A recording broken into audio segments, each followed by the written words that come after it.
Alright, welcome back. Today we are playing some more Nine Kings, and today we are on quest mode.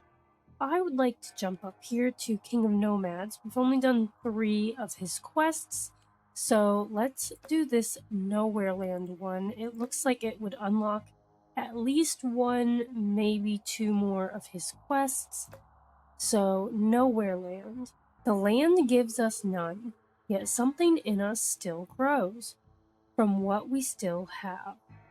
Okay, so we are not going to be having any merchants, decrees, blessings, or diplomacy events. So that, I feel, is going to be rough, but we'll see. And we're only fighting against the King of Nothing because we have nothing in Nowhere Land. So let's see how this goes. And I mean, we're fighting our Nomads Rebellion as well. So we have that, but the only other person we're fighting, look, and this top part is all just the diamonds because we get nothing. I guess we started with sharp blades. Cool. Okay. I'm going to migrate these guys, my warlord, and then I put the mob down next to them in the middle here. I'm going to take a dragon's den, I think. I'm going to put a camp down so that when I put down things, my warlord will get buffed. And there's no room for regression cards here. Let's... I'd like paladins. So I'm going to reroll and get some paladins.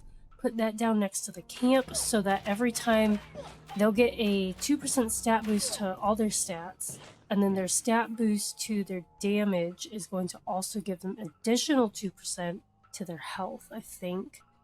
And let's put swords on them. So that gives them 5 HP and 5 damage. So now what I want is a farm, and then put my farm next to my paladins.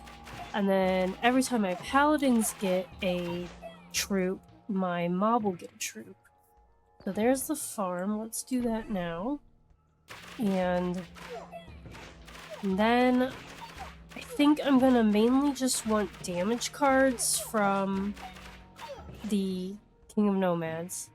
And yeah, let's grab swords.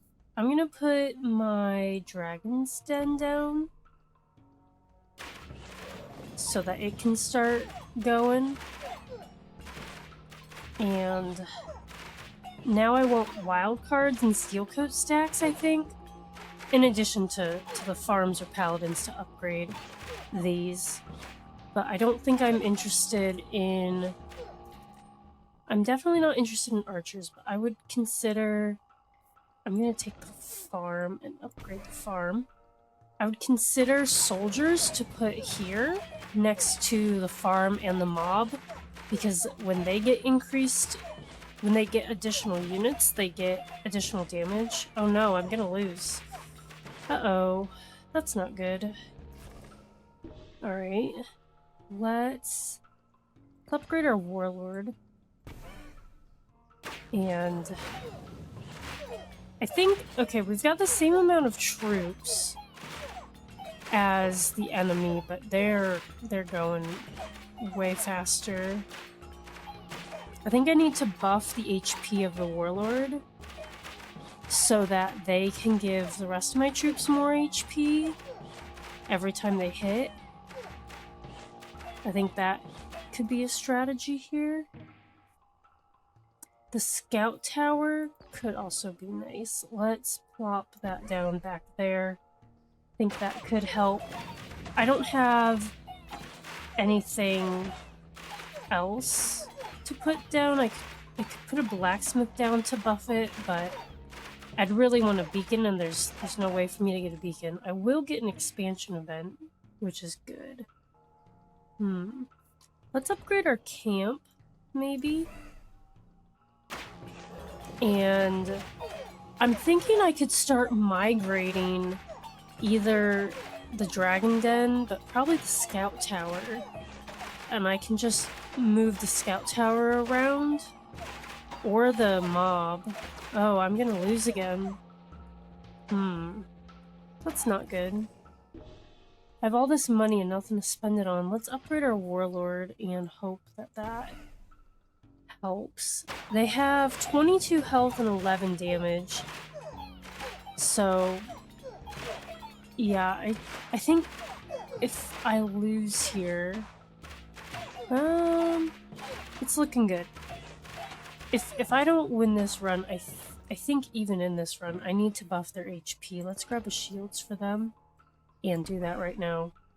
Plus 10, like, I mean, that was half their health I just boosted.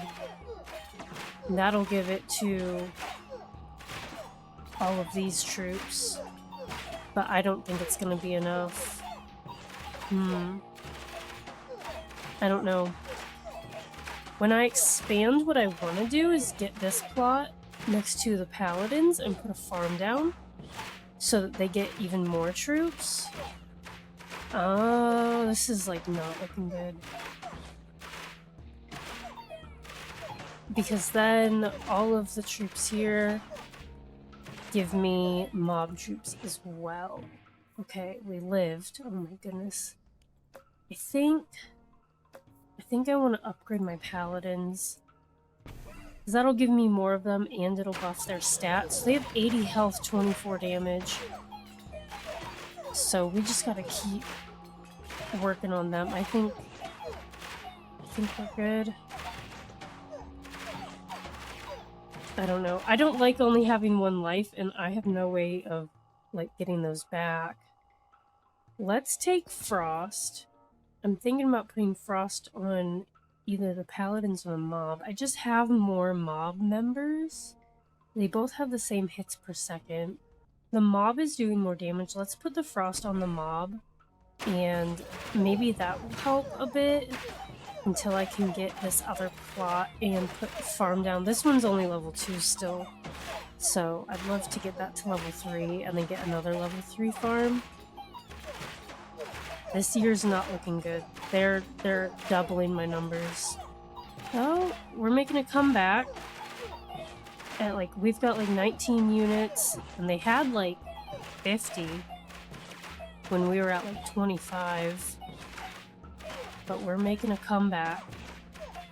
Oh my goodness, this is stressful.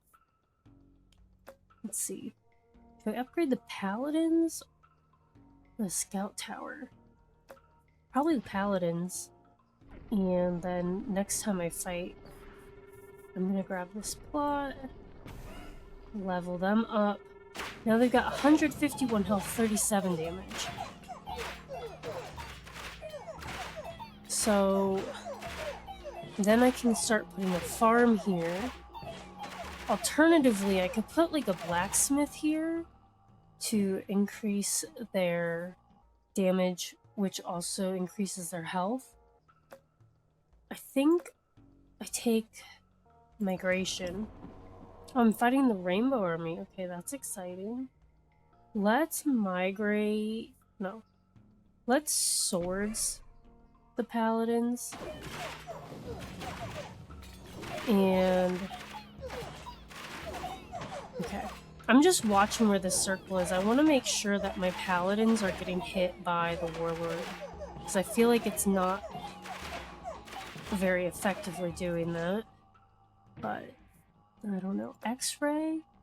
Ooh, I could X-ray. Everything here could get leveled up. Let's do that.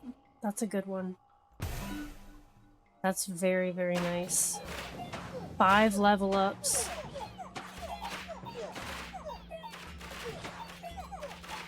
I'm gonna manually do this so I can hit more than what we're being hit before. We lose a lot of troops up front, and then it seems like we stagnate a bit. And then we're able to clean up these archers in the back. Maybe I could go for a plot of archers, but for now I'm going to grab this farm and put that down. So that procs the camp, and also gives me 4 paladins a year total, 3 from the other farm, and then 1 from that farm. And that will also give me the 4 new mob members every year. Okay. I have a migration. Let's grab another. I'm gonna migrate the scout tower. I think that procced the camp. I'm not sure. Okay. Hitting lots of people.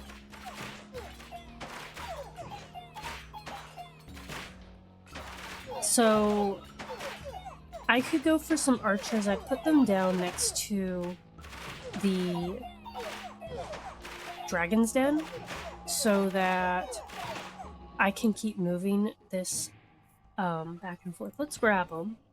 I'll put them down. Camp goes off, which is great. And then this is going a lot smoother now that we have a lot more troops. I mean, we're getting 8 new troops a year because I get 4 on the paladin plot, 4 on the mob plot, and that will hopefully keep getting more.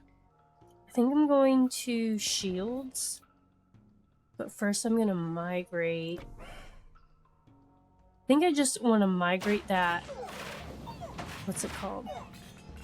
The scout tower back and forth, because it's proccing my camp, which is great for my warlord and paladin.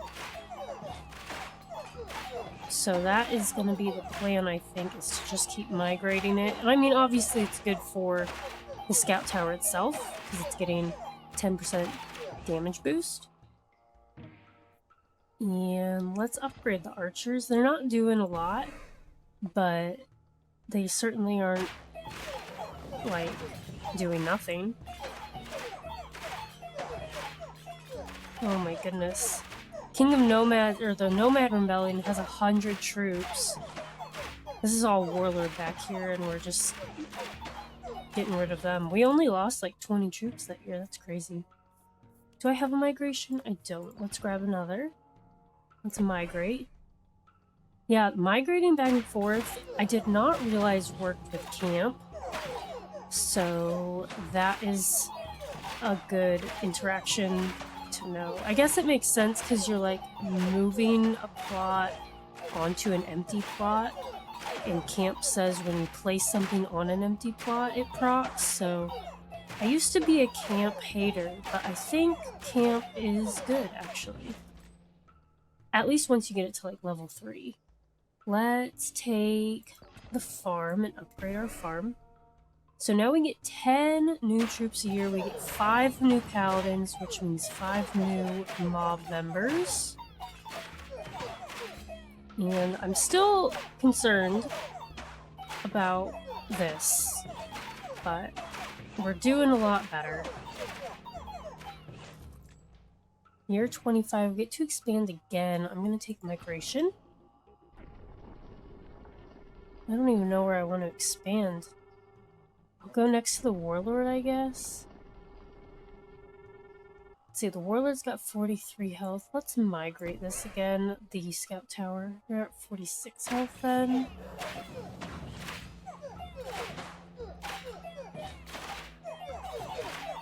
And fighting King of Nothing, I would take a wild card or a farm, I think is my like priority here, so that I can get as many troops as possible before year 33.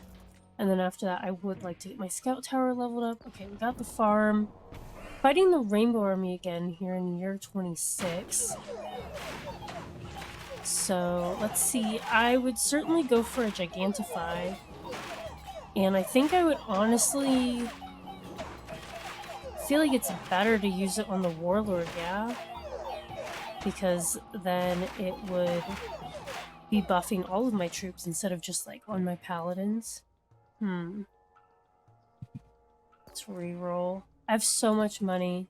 Shrine? I don't think I need a shrine. Temple could be okay. I only have 4 or 5, 6. Oh, I have 6 plots. Let's reroll. I've got money. I don't need the X-ray. I want Gigantify. I spent all of my money and I don't get Gigantify. It's so unfortunate. I guess like everything is almost level 3. I have 1, 2, 3, 4. I have 4 level ups that I need. I could get 3 of them with the shrine, or by shrine I mean X-ray. These 3 here, and then there's just one on the archers. I guess I'll take X-ray. I could have raisinged and like gotten something like a Royal Council event. That's the only way to have gotten a Royal Council event in this quest. But I don't know. I don't feel like raising. I don't really feel like I need to, and it's kind of late. I guess I could have looked for like Catharsis or something. That probably would have been good. Let's take a shields. I'm gonna put that on my warlord. They're up to 56 HP.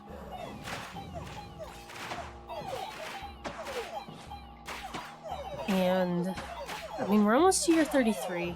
And I spent all my money re-rolling there on the cards, so I wouldn't have gotten that many like options on the actual Royal Council. Let me know if you would have raised. Like, I would have raised this plot next to the Warlord. Let's grab the wild card and upgrade our last... Wait, can this get leveled up again? Oh, okay. It just didn't, like, turn gray, really, for, like, these other ones. So let's upgrade our archer that are in the back there. And get all of these guys, all the health and damage, so that we can keep on living. It's been a rocky challenge. I feel like I've been